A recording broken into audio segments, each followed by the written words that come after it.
Oh, je suis pas content, il y a la haine qui est de retour. Oui, la haine est de retour, mes amis. Tous les sondages le disent, le Front National est derrière, juste tout collé à la République En Marche en intention de vote pour les prochaines européennes. Inutile de vous dire que la République En Marche, ils ont dit jamais plus. Jamais plus, d'accord? El Famoso Technique qui a super bien marché en 1914. C'était la der des der. Plus jamais les Français n'auront à vivre cela. Plus jamais les Français n'auront à entendre une chanson de Damien XVI écrite en 2 heures, je vous le promets. Bref, ils ont sorti la grosse voix, la fameuse qui fait peur. Et pour ça, ils ont envoyé une experte, par contre. Nathalie Loiseau. Nathalie, elle est arrivée, il y a de la haine? Je gère. Et ben là, j'ai envie de dire bravo. Pour une fois qu'ils nomment quelqu'un qui a une expertise, ça fait plaisir. Hein? Ah oui, Nathalie Loiseau, elle a une expertise en haine.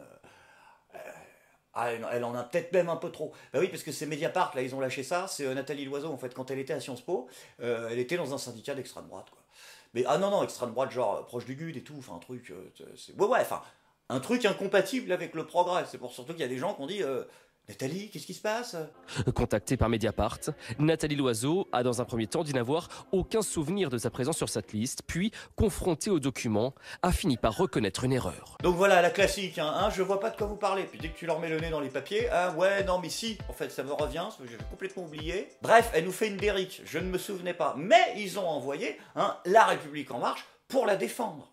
Il ne faut pas juger les gens pour ce qu'ils ont été ou ce qu'ils ont fait il y a très longtemps. Ce qui compte, c'est la Nathalie Loiseau que nous connaissons. Oh, c'est mignon, Bah oui, ils nous vend la carte, vous savez, la carte compassion, oui. On a tous fait des petites erreurs quand on était jeunes, vous le premier, vous le premier, mais l'important, c'est la Nathalie qu'on connaît, la Nathalie d'aujourd'hui, celle qu'on aime tous. Mais non, on l'aime pas. Ça tient pas ton truc. Ton argument, tu peux jouer la carte du c'est la Nathalie qu'on connaît, mais si on l'aime bien. Parce que moi, personnellement, Nathalie, il y a pas mal de gens dans ce pays qui en ont plein le cul, Ils sont passés en mode, tiens, poule, l'oiseau, ça les inspire. Mais non, sans déconner, Il y a des gens qui l'aiment pas, donc... et moi, par exemple, je l'aime pas, moi. Mais je veux pas lui faire de mal à Nathalie, avec son petit bec, elle est mignonne, mais l'argument ne tient pas. Mais l'avantage, c'est que ça a permis à Nathalie de gratter 2 jours pour sa défense, parce qu'elle avait pas envie de répondre tout de suite. Et finalement, la réponse est venue. Comme ça, comme une évidence divine, probablement à l'occasion d'une tea party avec Marlène Schiappa, elle a trouvé la réponse. J'ai été approchée pour participer à une liste qui voulait accentuer le pluralisme à Sciences Po, alors quasi inexistant, et qui cherchait des femmes. J'ai dit oui. Oh, vous vous rendez compte le niveau de sacrifice de Nathalie Loiseau? Non mais attendez, c'est magnifique ce qu'elle a fait. Elle était tellement attachée au pluralisme, elle était tellement attachée à la représentation des femmes dans l'université qu'elle a accepté d'aller dans un groupe d'extrême droite par féminisme. Non mais c'est quoi, comment tu... Non, elle le défend, attends, non, mais moi je dis ça se tient.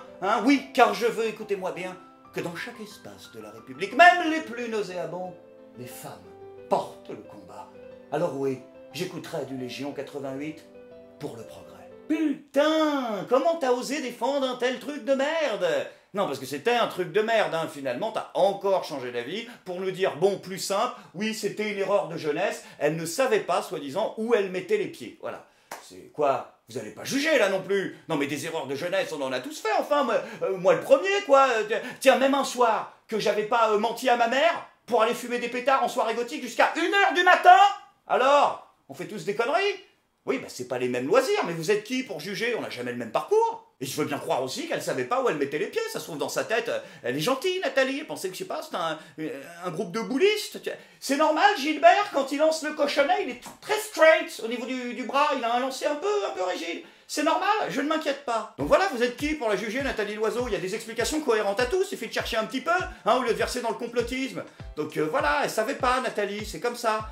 Donc on est bien d'accord par contre, donc Nathalie, la version officielle auquel les gens doivent adhérer, c'est que l'université t'a demandé de te présenter en tant que femme et de leur filer un coup de main parce qu'il n'y avait pas assez de femmes sur les listes à l'université, et donc du coup t'as accepté, mais tu savais pas que c'était un groupe d'extrême droite. Donc la défense, c'est bien, moi on m'a demandé de rendre service, j'ai rendu service, mais je savais pas que c'était l'extrême droite, monsieur. Donc on est passé de Derrick à Jawad, que les gens soient au clair. Par contre, si c'est vrai, cette histoire, Nathalie, c'est aussi un peu inquiétant, parce que c'était en même temps que tu préparais ton concours de rentrée à l'ENA, quoi. Donc, comme quoi, ils prennent vraiment pas forcément que les meilleurs. Ah oui, d'ailleurs, ça va pas durer, rassurez-vous, l'ENA va être supprimée. En effet, notre président Emmanuel Macron a l'intention de supprimer l'ENA. Comme quoi, il aurait bien écouté les gilets jaunes. Ouais, il a dit, ils en avaient marre de ces technocrates? Eh ben, on va vous en débarrasser. Donc voilà, Emmanuel Macron, c'est un homme de conviction. Quand il dit quelque chose, il le pense et il le fait. Parce qu'il le sait, Emmanuel Macron, qu'il y en a marre de tous ces technocrates et que c'est absolument dingue, ce scandale. Hein, c'est même d'ailleurs pas toujours ce qu'il a dit par contre. D'abord, la suppression de l'ENA. Emmanuel Macron avait prévu de l'annoncer hier, suppression de l'ENA. Je ne fais pas partie des responsables politiques qui pensent qu'il faut supprimer l'ENA. Suppression de l'ENA. Je ne fais pas partie des responsables politiques qui pensent qu'il faut supprimer l'ENA. J'ai passé des concours, j'ai eu des écoles, l'ENA en l'espèce, qui a tant fait parler. Je ne vais pas l'attaquer cette école, je vais la défendre.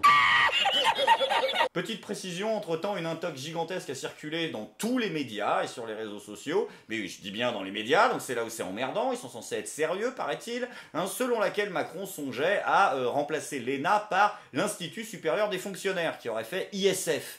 Voilà, sauf qu'en fait c'était une intox et que tout est parti d'un tweet d'un mec, d'ailleurs posté avant l'annonce, hein, qui était une blague, puisque c'était posté le 1er avril, et que ça faudrait quand même songer à le vérifier.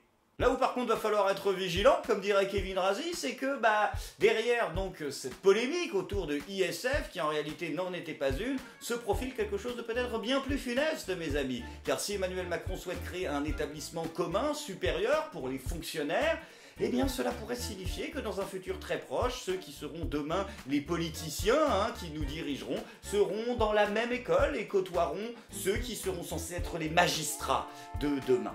Voilà. Et c'est là que tu te dis qu'il y a un truc qui s'appelle peut-être la séparation du pouvoir et que l'acronyme d'ISF c'était peut-être bien pour « Ils se foutent de notre gueule ». Enfin bon, ce revirement de situation, quoi qu'il arrive, fait plaisir à l'opinion et Emmanuel Macron est aimé par le peuple, il l'est, oui, tous les sondages sont au clair là-dessus, le grand débat est une réussite, tous les éditorialistes le soulignent, Macron rayonne à nouveau comme à ses débuts, il peut se promener partout en France et être accueilli à bras ouverts, comme nous le montrent très bien d'ailleurs les images de CNews. Même en tenue de sport et en vacances, il se prête au jeu des photos. Emmanuel Macron est arrivé samedi soir au Touquet, où il a rejoint son épouse dans leur maison familiale pour le week-end pascal. Après avoir suivi depuis l'Elysée la 23e journée de mobilisation des Gilets jaunes, le président de la République s'offre un peu de repos.